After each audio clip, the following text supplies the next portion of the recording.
चलो दो कॉपी पढ़े हम लोग तनी आज खूब अच्छा से पढ़ रहा है। तो कल हम लोग बात किए थे, निषेचन के बारे में पढ़े थे, युग्मज भी पढ़े थे, किशोरावस्था भी पढ़े थे, ऋतुस्राव भी पढ़े थे, जीर्ण अवस्था भी पढ़े थे। ठीक है, आज आपको पढ़ना है समयुग्मकी।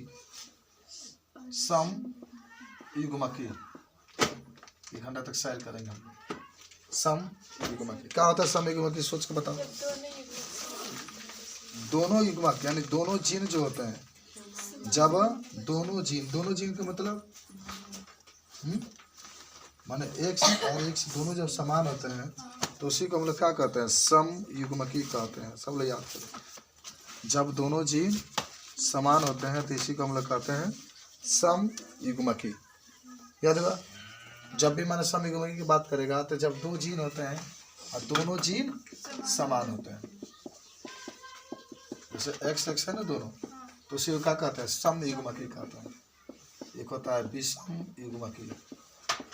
विषमयुग्मकी याद है कि जब दोनों जीन अलग अलग होते हैं, सब लोग याद करो, जब दोनों जीन अलग अलग होते हैं तो उसको माने विषमयुग्मकी कहते हैं। अच्छा, ये विषमयुग्मकी केवल पुरुष में ही पाया जाता है, स्त्री में नहीं पाया जाता है। विषमयुग्मकी केवल पुरुष में ही पाया जाता है, क्योंकि पुरुष में ही एक्स वाई उपस्थित होता है, स्त्री में एक्स वाई कभी नहीं रहता। जो जनक होता है तो संतान उत्पन्न होता है तो कितना डीएनए मैच करता है? 99.9%। 99.9% मैच कर जाता है, 0.1% नहीं मैच करता, उसी से डिफरेंट हो जाता है। अगर मतलब मादा और नर दोनों का डीएनए मैच करता है एक में, तो जो संतान उत्पन्न होगा तो कैसा होगा? बुद्धिमान होगा कि नहीं होगा? दोनों का बुद्धिमान होगा, तब ज्यादा बुद्धिमान होगा। ज्यादा होगा। लेकिन लड़कियां ज्यादा बुद्धिमान क्यों होती है? क्योंकि मम्मी के ज्यादा डीएनए उसको मैच करता है। नहीं, हम पूछे ना, नर और मादा दोनों का डीएनए मैच करता है अधिकतर। हाँ, अधिकतर सही बात है। तो संतान वो अधिक बुद्धिमान होगा। खान सर बताते हैं कि नहीं होगा? नहीं, ऐसा बात हो ना सके। हाँ वो बताते हैं। नहीं तो आप डिपेंड करता है कि माता पिता कैसे हैं। अगर माता पिता बहुत अधिक बुद्धिमान है तो उनका डीएनए जाएगा बच्चे में तो होगा ही। आप कम बुद्धिमान है, अब आपके पिताजी आपके पिताजी हैं, ये सब मैच करता है। पर चलो ठीक बा, आगे बढ़े के हम लोग। अब आइए, नर युग्मक की संख्या मादा युग्मक की संख्या से अधिक होती है तो नर में मानो लगभग शुक्राणु की संख्या कितना होना चाहिए? 100 से 400 मिलियन शुक्राणु उत्पन्न होते हैं, जबकि मादा में 1 अंडाणु उत्पन्न होता है। याद है, मादा में महीने में 1 अंडाणु बनेगा मात्र, लेकिन पुरुष में 100 मिलियन को तो जानते हो? 10 लाख मतलब 1 मिलियन। हाँ, तो वही तो हम कहते हैं। इसके लिए 10 के ऊपर 6 लिखाएगा, 10 के ऊपर 6 मानते का। एक जरूर याद रखना कि आपसे कोई पूछे कि जो माने नोट पॉइंट में किसकी संख्या अधिक होती है, शुक्राणु के कि अंडाणु के? तो अंडाशय से न, जो स्त्री होती है उसके अंडाशय से केवल 1 अंडाणु बनता है। केवल कितना बनता है? 1 अंडाणु बनता है।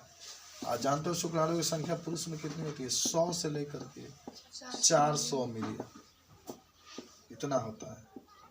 100 से लेकर के 400 मिलियन होता है, सोचो इतने इसके अंदर होते हैं। जरूर ध्यान रखना। और मिला देखो ना, एक अवतार होगा तो लेते आना खोज के 12 के बायोलॉजी के, याद होगा। इससे कम होगा ना तो बच्चे नहीं पैदा होंगे, बस समझ रहे। 100 से लेकर के 400 मिलियन, मिलियन का मतलब 10 के ऊपर 6। अगर इसको इससे ज्यादा होता तो क्या होगा? बच्चा होंगे और क्या होगा? अब इसका लगना है कि इससे ज्यादा होगा तो 5 हो जाएंगे ना, उतना ही वो ज्यादा से का मतलब। अब ढेर नहीं पढ़ लेगी, पूरा किताब पढ़ लेगी तब कम पढ़ेगी तब नंबर 100 सभी नहीं रहेगा, 200 थोड़े रहेगा का। अब आते हैं पुष्पों में जन्म। अच्छा, आप लोग को याद होगा कि पुष्पधारी जितने भी पादप होते हैं, जिसमें भी पुष्प खिलते हैं उसमें नर युग्मक होते हैं और मादा युग्मक होते हैं। और नर युग्मक जो होता है उसके अंदर परागकण परागकोश के अंदर उपस्थित होता है, याद बा। और इसकी संख्या बहुत अधिक होती है। नर युग्मक स्त्री के वर्तिकाग्र पर गिरती है तथा उसे परागण कहते हैं। अभी आगे आप पढ़ेंगे इसको। तो पहले पुष्पों में जनन आ जाओ, पुष्पों में जन्म। देखो जिस तरीके से मनुष्य में जनन के लिए शुक्राणु और अंडाणु की आवश्यकता होती है, उसी तरीके से जो पुष्प होते हैं उसमें भी जनन की आवश्यकता होती है। तो सेम टू सेम घटना वही होता है। जो पुष्प के नर भाग होता है, आप पढ़े भी होंगे इसको, 11वीं में पढ़े 12वीं में भी पढ़े। जो पुष्प का नर भाग होता है उसको हम लोग कहते हैं, याद करो क्या कहते हैं, पुंकेसर कहते हैं या पुमंग, पुमंग कहते हैं, फिर पुंकेसर कहते हैं। और उसी के अंदर होता है आपके पास क्या, परागकोश। अब पुरुष में क्या होता है, हाँ वृषण कोश, समझ रहे हो ना। तो माने पुष्प में जब पुष्प की बात होगी तो पुष्प के जो नर भाग होंगे, नर वाला, उसके अंदर परागकोश होता है। और परागकोश के अंदर क्या उपस्थित होता है, परागकण उपस्थित होता है। ठीक है। और जो मादा युग्मक होती है, जो मादा होती है, इसके अंदर तो स्त्रीकेसर होता है, आपको याद होगा, स्त्रीकेसर होता है। तो हाइए अच्छा जेगा पुरुष में शुक्राणु होते हैं, उसी तरीके से पुष्प में परागकण होते हैं, आपको याद होगा। जगह पुरुष में शुक्राणु, वही नर मान पुष्प का जो भाग होता है उसमें परागकण होते हैं, इसके अंदर क्या करते हैं, आ जाता है। माने वह विधि जिसके द्वारा पुष्प के जो परागकोश होता है, परागकोश से परागकण निकल करके मादा के वर्तिकाग्र तक पहुँचती है।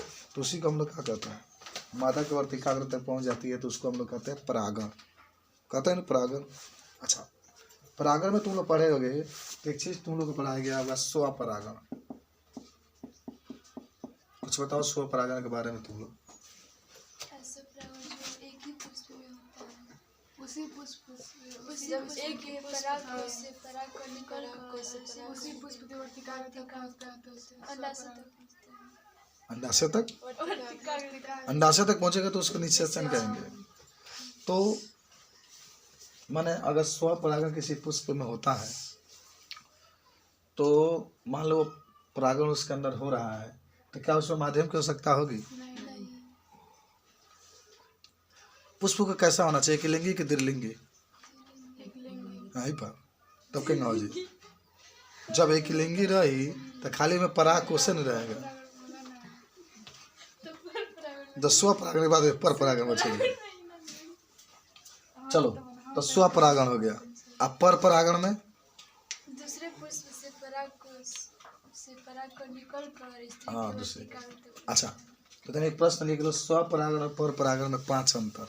अबे लिखेगा, लिखा जाइए। और सजात पुष्पी परागण,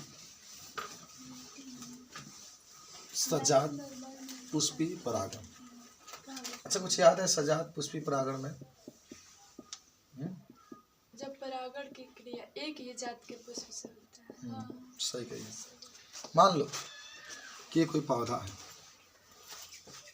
ठीक है, इसमें यहाँ पर एक पुष्प खिला है, ये पुष्प है, और एक नीचे भी एक पुष्प है, ये पुष्प है। एकदम आज याद कर लेना। और इससे ये मान लीजिए कि इसमें पराग कोश उपस्थित है,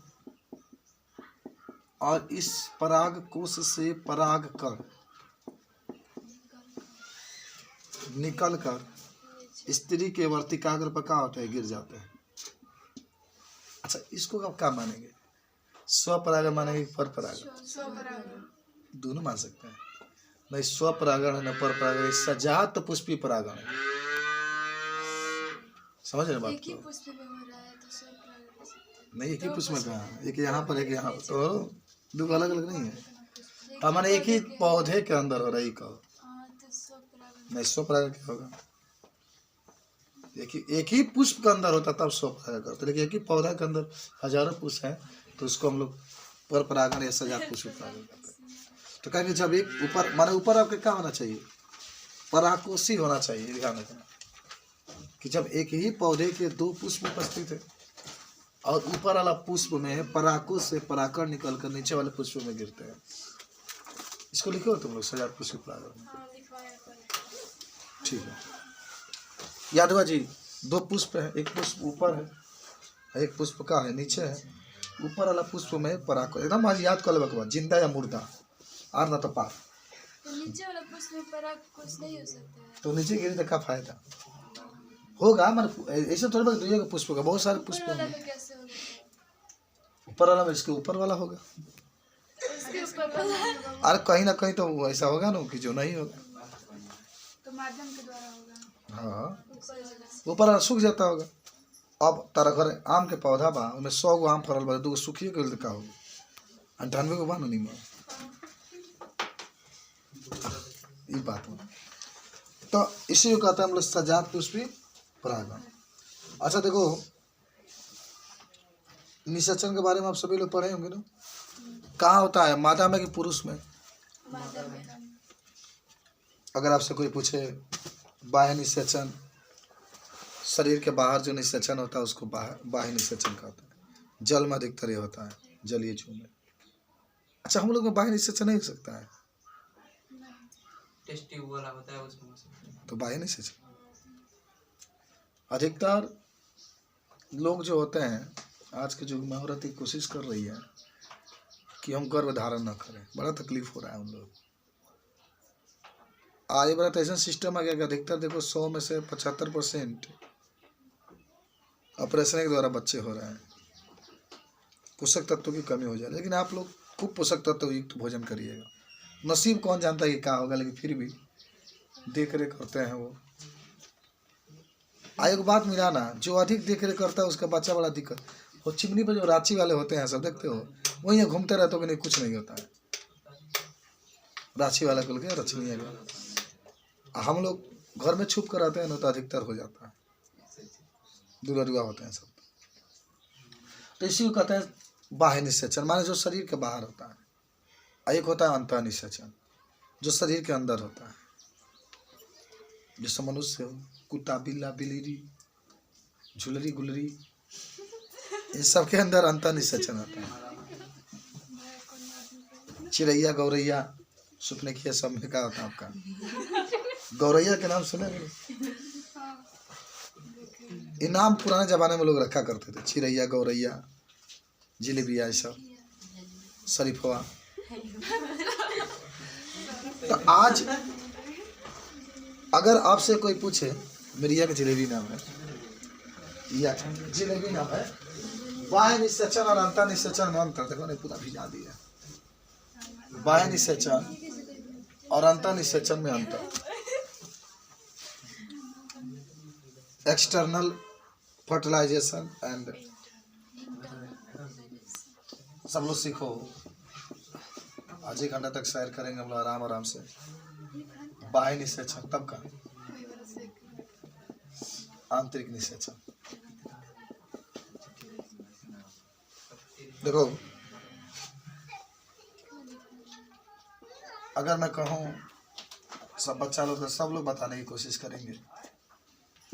5 अंतर तो जरूर याद रखेंगे, बाह्य निषेचन में और आंतरिक निषेचन। पहला, जो बाह्य निषेचन होता है वो शरीर के बाहर होता है। आंतरिक निषेचन में ये शरीर के अंदर है। अगर मनुष्य की बात करें तो मनुष्य में जो अंतः निषेचन की क्रिया होती है स्त्री के अंदर होती है और फेलोपियन नलिका में होता है। दूसरा आप कह सकते हैं कि जो बाह्य निषेचन होते हैं इसमें दोनों प्रकार की युग्मक, शुक्राणु ये भी एक युग्मक है, और अंडाणु, दोनों छोड़े जाते हैं, बाहर छोड़े जाते हैं, तब ये क्रिया संपन्न होती है। और जो आंतरिक निषेचन होता है इसमें केवल नर युग्मक ही अपने जो शुक्राणु होता है स्त्री के अंदर पहुंचाता है। ये थोड़ा कि स्त्री हम शुक्राणु के स्त्री पर अपना ध्यान ले लेता हूँ ना, वो फेलोपियन नलिका में इंतजार करता रहता है। किसका? शुक्राणु का। लेकिन है बाह्य निषेचन में लोग शुक्राणु और अंडाणु दोनों को बाहर निकालेंगे, तब नो पानी में सब एक साथ मिलते हैं। लेकिन इसमें जरूर याद रखना, आंतरिक निषेचन में केवल शुक्राणु को बाहर निकल लेता है, अंडाणु को बाहर नहीं निकल लेता। और बाह्य निषेचन में जो जीव बनते हैं, जीव का मतलब जो संतति बनती है वह असुरक्षित रहती है। उसको मान लो कि मेढके है, मेढक का मान लो कि जीव संतति बना, मेढक का नर गया, मारा गया, छोटा सा एक जीव बना, तो वो जीव के सांप भी खा सकता है, मछली भी खा सकती है, उसकी कोई भरोसा नहीं है कि जिएगा कि नहीं जिएगा। हम अधिकतर देखना है कि बाह्य निषेचन में जो तीसरा की बात हो रही है, जो जीव बनते हैं, जो संतति बनते हैं, वह असुरक्षित रहता है, मर भी सकते हैं, नहीं भी मर सकते।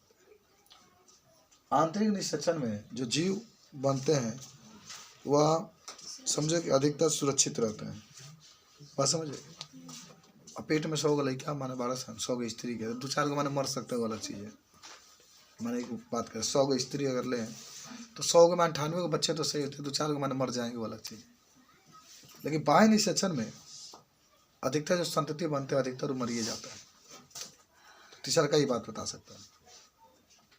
चौथा कह सकते हैं कि बाह्य निषेचन में उत्पन्न हुई संतति की संख्या अधिक होती है। आप कभी देख रहे हैं ना, मछली तो मारे हो तुम लोग, खाली बस जन्म भइल बा, किताब तब लड़की सब मर लगी है। मछली के अंडा के हगल समझ के उठा के तबाह हो जाइए।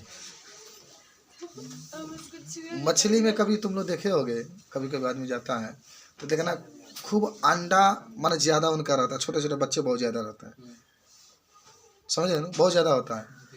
तो उसमें जो संतति बनते हैं अधिक संख्या में बनते हैं। पढ़ो यार, आगे मत तापो।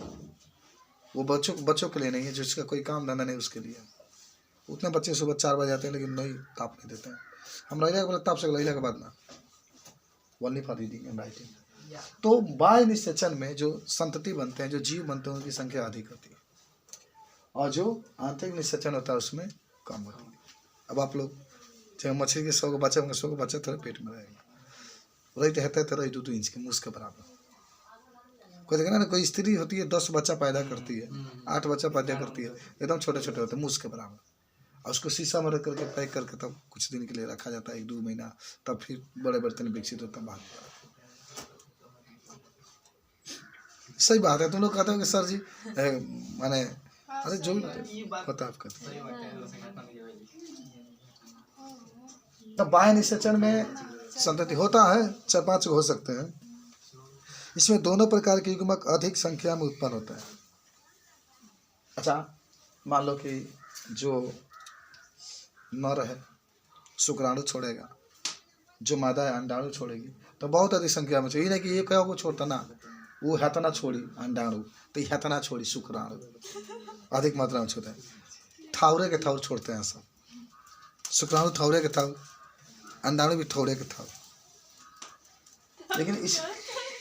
लेकिन आंतरिक में क्या होता है ना, पढ़ो, आंतरिक में क्या होता है, अंडाणु को 15 कहाँ से आ गया,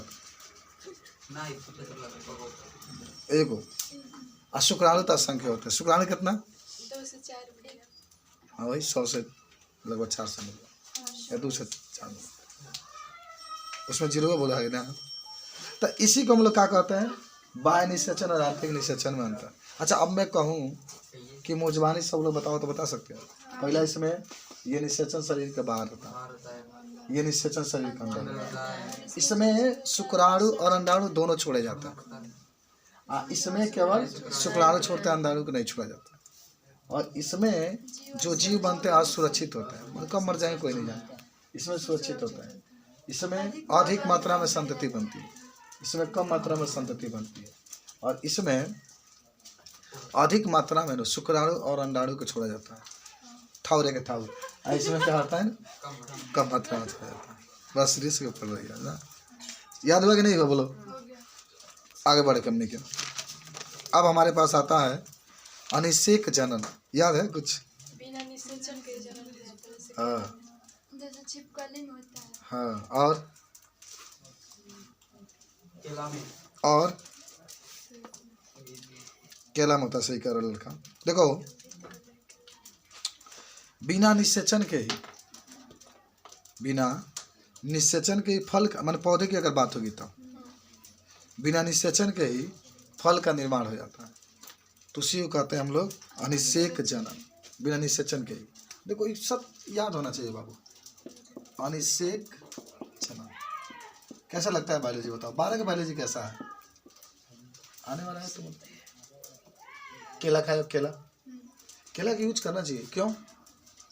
आयरन मिलता है उससे। हाँ एकदम सही लड़का बोला है, इसमें आयरन बहुत अधिक है। तुम लोग आयरन की बहुत जरूरत है, अबे नहीं माने, लेकिन जब गर्भ धारण होगा तो उसमें आयरन की बहुत जरूरत। खूब केला खाना, पेटी की पेटी मंगाना, एकदम ठेला पूरा खरीद लेना। हो सकता है कि उस समय हम केला बेचने के लिए आए तुम लोग गाँव में, जहाँ शादी भी आओगे तो केला बेचने के लिए आएंगे, खूब खरीदना, पूरा ठेला खरीद लेना। ठेला खरीद कर अपने घर में रख देंगे। अनिषेक जनन का मतलब क्या होता है ना, अनिषेक जनन का मतलब ये होता है कि बिना जनन के ही फल का निर्माण हो जाता है। केला इसका मस्त उदाहरण है। केला लोग कहते हैं ना, केला लिया, केला मोटका मोटका, बाबा के केला, हिया के केला, हरी छाल के केला होता है। तो याद हुआ क्या होता है, बिना निषेचन के ही। छिपकली लिखिए, पौधों में ना, छिपकली में भी होता है, जंतु में भी जीव लिखते में हैं, जनन है तो पौधों में लिखते हैं। तो क्या जीव पौधा ना हो? पौधा में ये थोड़ा है कि जंतु की बात हो रही है, जीव का मतलब पौधा भी हो जाएगा तो ना, सभी आ जाएंगे, पौधे सभी आ जाएंगे। अच्छा इसको मतलब कि जीव का मतलब जंतु भाई नहीं, दोनों आ जाएंगे, पादप भी आ जाएंगे, जंतु भी आ जाएंगे। ठीक है, छिपकली भी लिख सकते हैं। अच्छा अब अनिषेक जनन भी 2 प्रकार के होते हैं। हाँ? जैसे प्राकृतिक अनिषेक जनन, और कृत्रिम। एक होता है कृत्रिम अनिषेक जनन। प्राकृतिक, देखो तुम लोग को अधिक पढ़ाने के लिए हम छुट्टी करवाए हैं। हाँ, छोटी तो अपना छुट्टी कर दे दीजिए। मैं उस्ताद जी हमसे पूछ लूँगा, छुट्टी कर, मेरे सारी छुट्टी कर दी, होगा, छुट्टी होगा। वो ज्यादा दिन चल रहा है, दिन बाबू, नहीं मतलब हाँ ज्यादा दिन चला तब दिन छुट्टी हो जाएगा विद्यालय में। नहीं चला है, कल के न्यूज में पता चल जाएगा। खाली न्यूज का हम इंतजार कर रहे हैं, हमने रोज मोबाइल लखनऊ से मोबाइल। प्राकृतिक अनिषेक जनन माने ऑटोमेटिक शरीर के अंदर हो जाता है। प्रकृति का मतलब क्या, नेचुरल, नेचुरल। इस आदमी कहता है कि मैं बहुत सुंदर हूँ, तो क्रीम लगाने से कोई सुंदर नहीं होगा। पेट का जो हजमा है वो सही है, अंदर की तंदुरुस्ती सही है, तब सुंदर है। पेट में खुलबुल खुलबुल करता और ऊपर थोड़ी गड़बड़ हो गया, फिर रबड़ी लगा ला, अभी टरमरी लगा ला, तो उससे सुंदरता नहीं होती। तो प्राकृतिक अनिषेक जनन का मतलब क्या भाई, जो शरीर के अंदर प्राकृतिक रूप से होता है, शरीर के अंदर क्या होता है, ऑटोमेटिक हो जाता है ना। प्रकृति का मतलब ईश्वर के, वो सब ईश्वर ने बनाया उसको। तो इसमें उदाहरण मधुमक्खी हो जाएगी। अच्छा मधुमक्खी का नाम सुने हैं आप? इसके छत्ते को भी आप देखे होंगे, मधुमक्खी। अच्छा मधुमक्खी से क्या प्राप्त होता है? शहद, मध। मध कितना रुपए किलो मालूम बा? लगभग 1000 से अधिक है, 1000 से कम नहीं होगा। 300-400, जमाना खत्म हो गया बाबू। तो वह सब मिलावटी रहता है ना, उसमें मिला वाला के बना। चला प्राकृतिक अनिषेक जनन तो माने ऑटोमेटिक अपने आप जनन हो जाता है ना, प्राकृतिक रूप से होता है उसको मधुमक्खी। कृत्रिम होता है जो मानव कराता है। अपने आप कैसे हो जाता है? हैं? अरे अच्छा देखो तो लिखल बा कुछ प्राणियों के आंतरिक कारणों से, माने ओकरा कुछ अंदर ओकर क्वालिटी होई, कोई ना कोई क्वालिटी होगा तभी तो। उसी कारण प्राकृतिक रूप से अनिषेक जनन पाया जाता है मधुमक्खी में, अपने आप कर लेती है। अमेरिका में जो छिपकली वाली से उसमें पाया जाता है। बात समझ रहे हो? छिपकली का पैर बड़ी गद्देदार होता है, इसीलिए वो चिपक जाता है जहाँ भी वो चलती है। और कृत्रिम का होता है कुछ प्राणियों में भौतिक और रासायनिक कारकों से भी अनिषेक जनन करवाया जाता है। समझ रहे हो? अनिषेक जनन करवाया जाता है। अच्छा अनिषेक जनन का मतलब क्या भाई? बिना जनन के। हम तो हो गया ना, प्राकृतिक मतलब ऑटोमेटिक हो जाएगा। और कृत्रिम का मतलब होता है कि बाहरी माने कृत्रिम का मतलब क्या होता है, मनुष्य करेगा, मनुष्य करता है। माने मनुष्य जो होता है कृत्रिम रूप से कुछ रासायनिक पदार्थ का प्रयोग करके वो जनन कराता है। जैसे बैगन का नाम आप सुने हैं ना, आप लोग तो बोते भी होंगे बैगन, गुप्ता लोग बोला। तो उसमें अगर आप चाहते हैं कि छोटा सा बैगन खूब बड़ा हो जाए तो एल्कोहल छिड़क दीजिए, C2H5OH, खूब बड़ा हो जाएगा। बेचते भी हैं आप लोग? माने नहीं बेचते हैं तो ठीक है, माने तब तो आराम से खाइएगा। यूरिया का भी प्रयोग किया जाता है।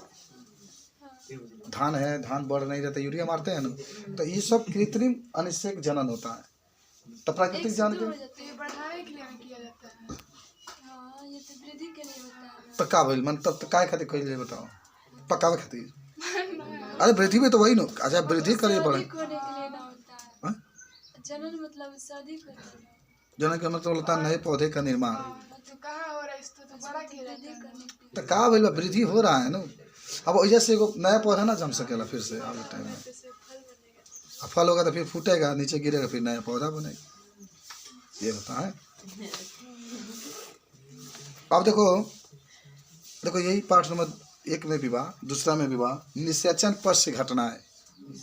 पहले निषेचन का होला, पहले निषेचन पूर्व घटना। हाँ निषेचन पूर्व घटना का होला। निषेचन का रेमो पहले का स्नान का निर्माण होता है और उसको स्थान जान तो सुबह से पेट में दर्द है, सुबह 10 लोग पढ़ा रहे तभी दर्द कर रहा था, तो क्योंकि धीरे धीरे पढ़ाए। अब भले स्कूल में चिल्ला रहे थे लेकिन बहुत दर्द कर रहा था पेट। मन ही ना हो कि हाँ चलाओ। हाँ किसकी बात हो रही है? निषेचन पूर्व घटना है।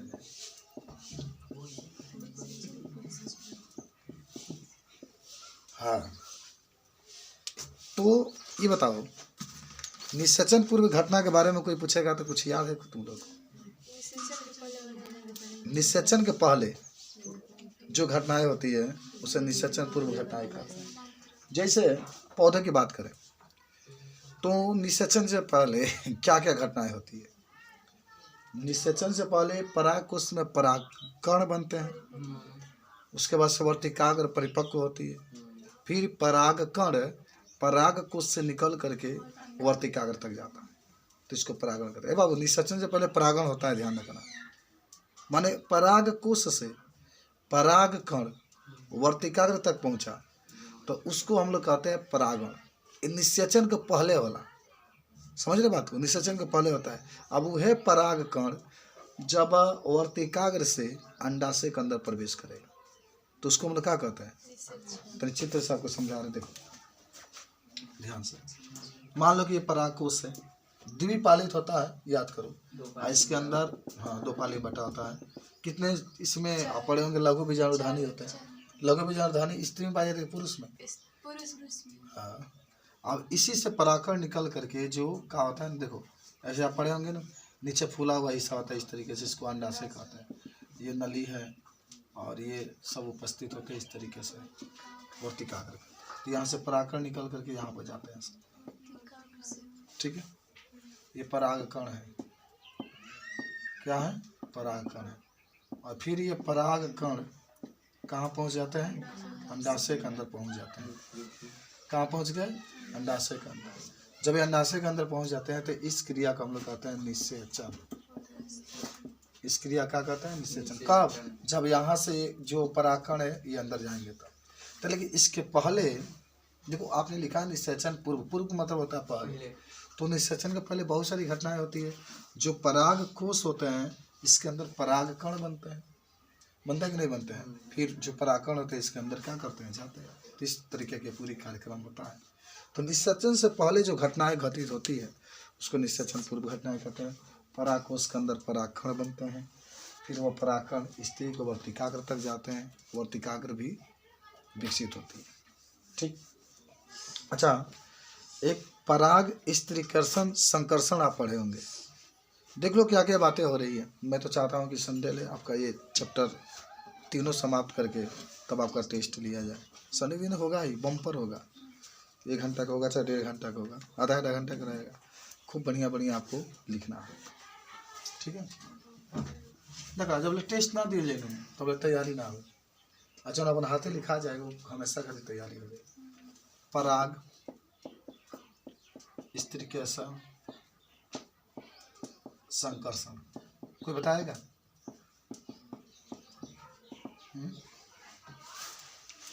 याद है कुछ?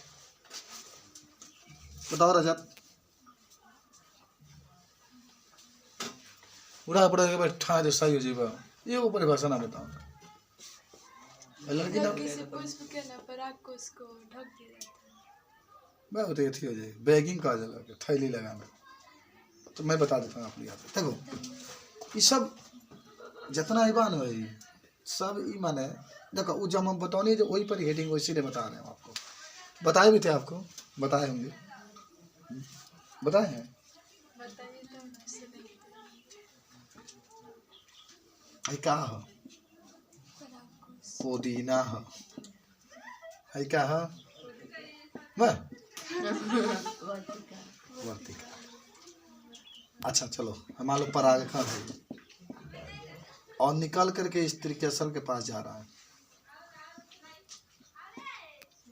आई क्या होता है वर्तिका होता है नली के रूप में होता है ये आई अंदाज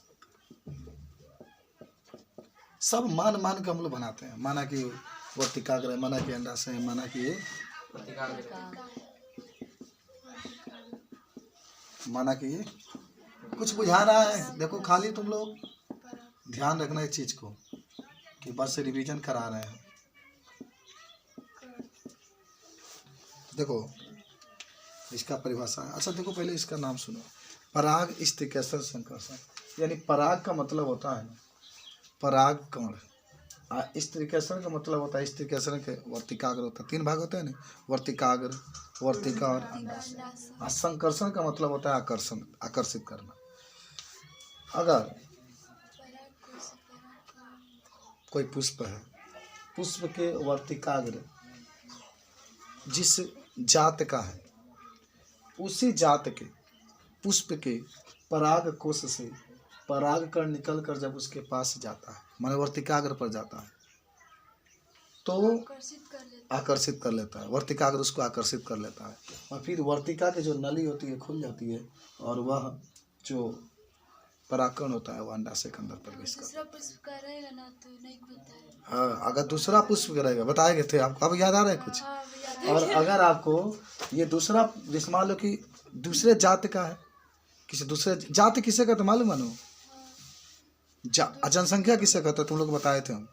जात का मतलब होता है जैसे मनुष्य के में मनुष्य लोग हैं एक साथ जब सभी मनुष्य को एक पास कर देंगे उसको एक जात कहेंगे। तो मान लो गेंदा का फूल है मान लो गुड़हल का फूल है ये जो भी जितने फूल आप देख रहे हैं जब अलग अलग जात के होंगे जैसे मान लो कि ये वर्तिकाग्र है ये अलगे जात का पुष्प है ये पराग को से अलगे जात का पुष्प है और इससे जब परागकण निकल के इसके पास जाएगा तो इसको आकर्षित नहीं करेगा छांट देगा। इसकी जो नली होती है वर्तिका की नली होती है बंद हो जाती है। तो जब बंद हो जाती है तो वह उसको अंदर नहीं जाने देता यानी जो इसी के जात का होगा जिस जात का ये पराग कोश है उसी जात का वर्तिकाग्र होगा तब परागकण जाएगा तो अपने अंदर आकर्षित करता है नहीं तो नहीं करता। तो इसी को कहते हैं पराग स्त्री के संकर्षण। समझिए आप माने अगर जहाँ जात के वर्तिकाग्र उसी जात का पराग कोश होगा तो पराग कोश से परागकण निकलेंगे तो उसको आकर्षित करेगा नहीं होगा उस जात का तो इसका माने बाहर निकाल देगा। तो इसी को कहते हैं पराग स्त्री के संकर्षण। ठीक है चलो और आगे बढ़े का हम लोग अब आता है हेडिंग आपकी यहीं पर निषेचन पश्च घटना है।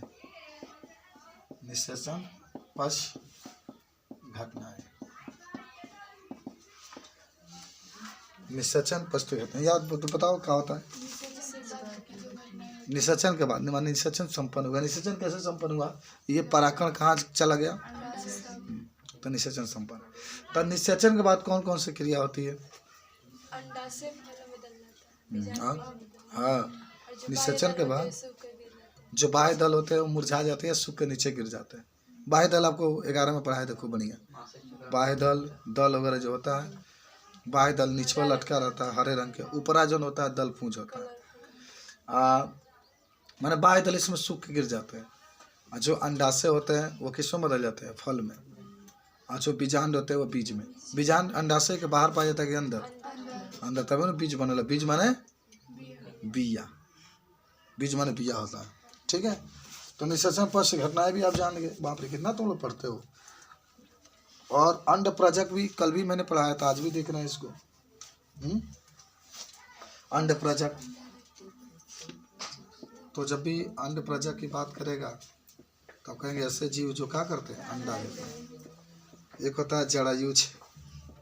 ऐसे जीव जो बच्चे जरायुज का मतलब होता है ऐसे जीव जो किसका जन्म देते हैं, बच्चे का जन्म देते हैं, उसको जरायुज का। ठीक है। अच्छा, कुछ प्रश्न आपसे मैं पूछ रहा हूँ, आप लोग जवाब देंगे मिलजुल के। पहले लड़के दोनों जवाब देंगे। कृष्ण सुदामा तुम लोग हो। कुछ जीव जैसे मधुमक्खी अनिषेक जनन जंतु कहलाते हैं, क्यों? बताओ। सवाल फिर से पूछिए। कुछ जीव ऐसे होते हैं जैसे उदाहरण में दे दिया, मधुमक्खी को अनिषेक जनन जंतु क्यों कहते हैं? क्योंकि वो अनिषेक जनन करती है। अनिषेक जनन करती है, यही का इसमें माने कहना ना, होता है। बिना निषेचन के इसमें अंडे का निर्माण हो जाता है। बिना निषेचन से इसमें अंडे का निर्माण हो जाता है, फिर अंडे से नए मधुमक्खी का निर्माण होता है। वो भाईचारों असरीसृपों में युग्मक संलयन कहाँ होता है? पानी में। सही है। अच्छा, मान सरीसृप सांप तो गेहूं सा पानी में रहेला। माने शरीर के बाहर। उभयचर के मतलब होता है कि ये जल में हो सकते हैं। सरीसृप जो होते हैं उनका निषेचन तो मान लो कि मादा शरीर में ही होता है, याद रखना, मादा शरीर के अंदर ही होता है। सांप नो एक बार में 1000 अंडा देते हैं, ये सब खा जाता है। जो छटक के इधर उधर लुका जाता है अंडा, वे सांप बनता है। ब्राजील एक ऐसा देश है जहाँ के सांप लोग के देखेला तो भागेला, पूछे कहाँ है, कि वो लोग सांप को खाते हैं। खा जाते हैं। अब भ्रूण तो भाव किसे कहते हैं? हाँ? सगा के खाते हैं कि ऐसे ही खा लेते हैं? खैबू बोला, खैबू तो बता के सांप इसे पकड़ के खिया दीजिए। हम तो कुछ भी नहीं खाते हैं। तो कहना जी तो मांसाहारी भोजन नहीं करते। अरे ये कमाने खुद कुछ भी नहीं खाते। मांसाहारी भोजन में अरे मांसाहारी शाकाहारी कुछ नहीं है। वो मुर्गा भी तो शाकाहारी है ना, दाना तो खाता है मकई का। कीड़ा कौन खाता गेहुआ का आटवा करते का, गेहुआ में कीड़ा ना रहेला सा, घुन ना रहेला सा, उतना पिसाला सा, घुनवा बना हटा रही है। सर गाय को मांस क्यों नहीं खिलाया जाता है? उसमें 33 करोड़ देवता रहते हैं, इसलिए। हाँ, तो देवी देवता जब नहीं खाते हैं तो मनुष्य क्यों खाते हैं? हम लोग देवता तो गए। जब भी देवता ना खाना तो कहीं देवता लोग ऊपर बान आकाश में, अगर नीचे नहीं तो लोग ना छोड़ी, वो जो दौड़े ऊपर बान। राम जी अगर धरती में तो लोग छोड़ी हो, इसीलिए भागल में डर के लोग ना मुलाकात ही ना बस कुछ कहे, उड़ा पड़ा देते हैं। भ्रूण भाव किससे कहते हैं बताओ? एक मनुष्य से भ्रूण के विकास की प्रक्रिया। युग्मनज। युग्मनज माने जाइगोट, जाइगोट माने युग्मनज बच्चा होता है। बच्चा होता है वही। तो जब युग्मनज से भ्रूण का निर्माण होता है, भ्रूण का मतलब जानते ही होंगे, गर्भाशय के अंदर होता है, तो इस क्रिया को हम लोग भ्रूण भाव कहते हैं। माने 2-4 ऐसे जंतु का नाम लिखिए जो द्विलिंगी होता है। केचुआ का नाम से मेढा, अरे केचुआ लिखा जाए, फीता में लिखा जाए, जोंक लिखा जाए, ये मेढा कह दिया। मछली। कहा था पादपों के जीवन में आने वाले 3 प्रवस्थाओं के नाम लिखिए।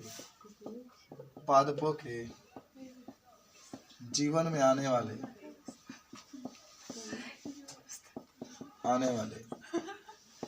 3 प्रवस्था का नाम पूछ रहा। कौन कौन?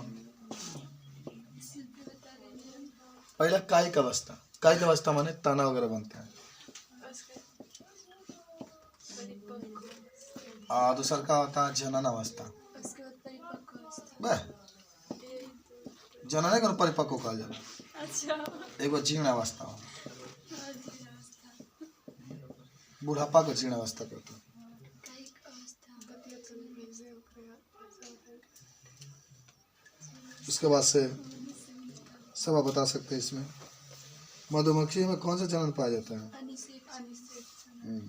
क्यों अनिषेक जनन कहता है? बिना जनन से अनिषेचन। बिना निषेचन के नए जीव का निर्माण हो जाता है। ये तो पाठ खत्म हो गया जी।